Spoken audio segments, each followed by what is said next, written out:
And we're back with Anthony Feor, who knows all about real estate and housing. I'm trying to debunk what all the, quote, experts, I hate when you read or see experts say that there's a housing shortage.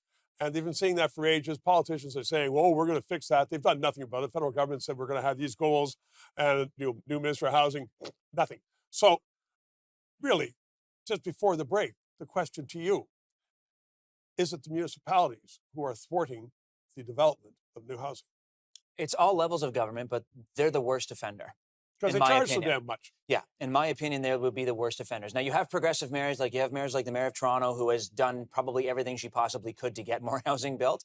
And then you have mayors of small towns or smaller cities that are like, well, no, because my re-election depends on me saying yes to this group of people that doesn't want affordable housing built or doesn't want a medium density development built. They don't want public transit coming through their neighborhoods. So it's our politicians, yes, they're the culprits, but they're also at the mercy of the people who are voting for them.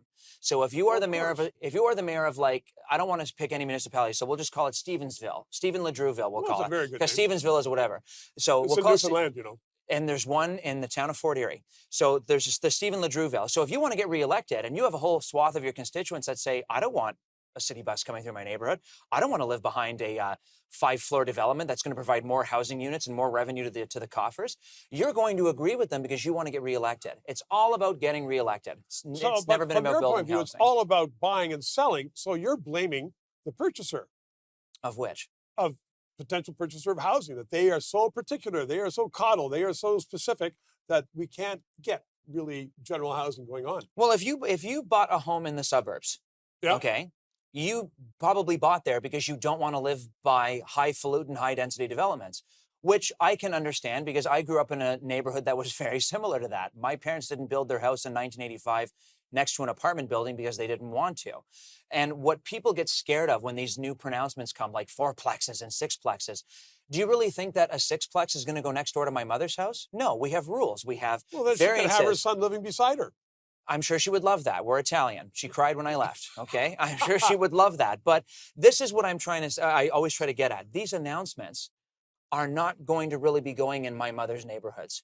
They're going to start where they've always started, Stephen. Downtown areas, and they're going to make their way out, and that's going to take decades and decades. Let's talk about keeping government out of it and allowing builders to buy land, to build what they think that they can sell. Okay. They'll provide housing. Yes. So governments don't have to decide. The worst decisions ever made in the economies, particularly in Canada, are governments making decisions as to who are the winners and who are the losers. Why not letting builders do it? And builders make it wrong, so they go bankrupt. But the builders are smart. They'll build what they think is going to work. And what do they want to build?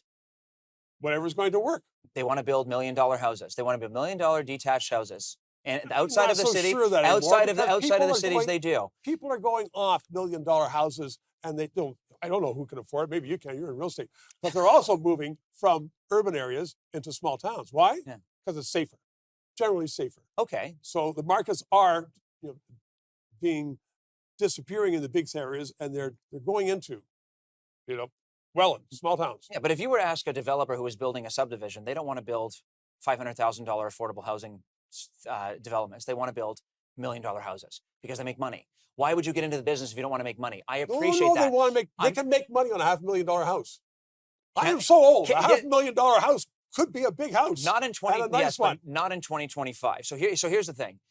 Both sectors need each other. The government needs the private sector to build it, and the private sector needs the government to incentivize it. But here's what they do. There's incentives out there, but they're nonsense incentives. So what was the big election promise we got? We're going to take more housing. No, we're going to take GST off of new housing. Stephen, that's rebated back to most people, and they increase the amount of rebates you can get. So what you're just doing is calling politicians either stupid or falsehood. The real big charge on houses is when the municipality says, "Yeah, you can build a house here. We want $50,000 coming directly to us from every house." The builder's going to say, "Fine, I'll have to add on to the price of the house." Municipalities are the biggest single impediment to housing. So if this is a crisis, we've seen how the government treats a crisis. We just came out of a pandemic. So if this is the pandemic crisis, but it's housing, then why are we not approaching it that way? Why is a municipality still charging development charges when the provincial government can afford to pay for it? That is the reason why you are on this show now, so we can get some common sense, so we don't have, quote, those experts out there who rarely know what they're doing. I'm not an And expert. no, No, you're I'm out a there in the regular field, guy. You're doing it. You got your hands dirty with it. You know Yeah. what's going on. So you just gave the answer, which is why some politicians watch this show. And we come back. Here is a headline in the Report on Business: the young and the jobless. He's relatively young, and he's going to be answering whether, in fact, is it a futile market out there? Is everybody going to be unemployed? Do we have to pay everybody just to sit at home? Right back after this.